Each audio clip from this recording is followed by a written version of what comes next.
Now, moving on, disorder in Dublin is out of control as new data shows that violent crime has nearly doubled in the Irish capital in a decade.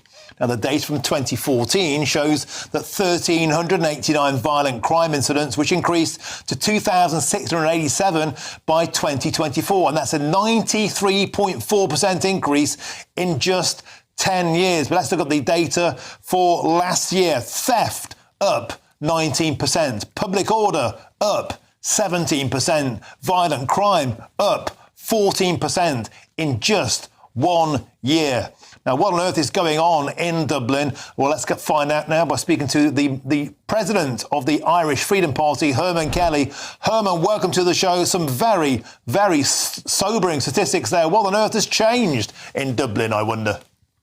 Yeah, well, when you're looking for the cause, you must first look for the correlation. What has happened? What has been the big changes in Ireland in the last 10 years? That crime would double. Serious crime would double. Have people been educated differently? Has unemployment exploded and people have got nothing to do and they turn to crime? No. Look, the difference between Ireland and a lot of other countries is that the Irish state or the police do not collect criminal data according to national origin. However, across Europe, there are other countries, such as Denmark is a very good example, which collect the national origin of the criminals. And when you look at the statistics, and Denmark, for example, lays it out very, very clearly, that countries which are culturally incompatible with our own, like we know the ones like Afghanistan, Somalia, Pakistan, Algeria, all these countries, they have very, very high criminal rates in Denmark. And natives have comparatively very small. And even in Sweden, which have started to, like there was a government study there a number of years ago, they found out that non-Swedish natives were 2.5 times more likely to commit sexual assault compared to Swedish men. And a few years ago, the German government sponsored a study in Lower Saxony University and found out that in serious crime in Lower Saxony between 2015 2016, there was a 92% increase in crime, a 10% increase in crime, and 92% of that was carried out by newly arrived immigrants. So we've got to stop being naive, we've got to stop being deceitful, cowardly, and call out what the cause of the increase in violent crime is.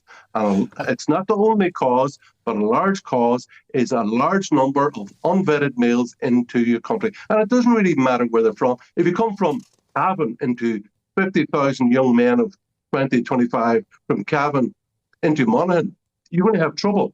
And Herman Kelly, we've seen videos all the time of blatant open violence on the streets in Dublin, on the buses, on the trams, and incredible shop owners saying that the huge brunt of this theft is borne by shopkeepers. 8 out of 10 additional offences last year were linked to shoplifting and people legging it away with stuff. And to back up some of your data, the Centre for Migration Control recently gave us some data here in the United Kingdom, in Britain, beg your pardon. Afghanistan, 22 times more likely to commit sexual offences compared to Brits. Eritreans, 20 times more likely. Albanians for drug offences, 25 times more likely. Violent offences, the Congolese, 11.5 times more likely. The data exists across countries to show there is a link between culture and violent crime. Herman Kelly, I'm assuming you don't get any of that data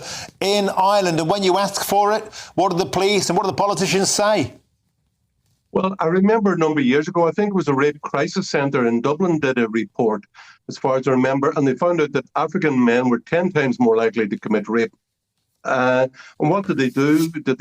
They publicised it then a number of years ago. They've never collected that data or published it since.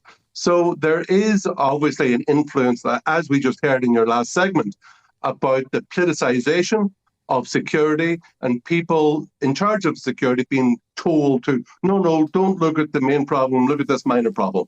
And you know what? When so many of the people coming into Ireland, like, for example, claiming refugee status, I think 85% of people coming into Dublin Airport say they've lost their passport. They're already in Ireland illegally. They're acting very badly. They're lying to us already. Why should we be surprised when the large numbers of these people coming in illegally act illegally? And there must be a solution. And for ourselves, it's anybody in Ireland illegally must be deported immediately. It's for the safety and security of ordinary Irish people. It's quite reasonable. Gary, we have to leave it there. The president of the Irish Freedom Party, thank you for joining us on GB News. Always a pleasure to have your company. And of course, not everybody coming from countries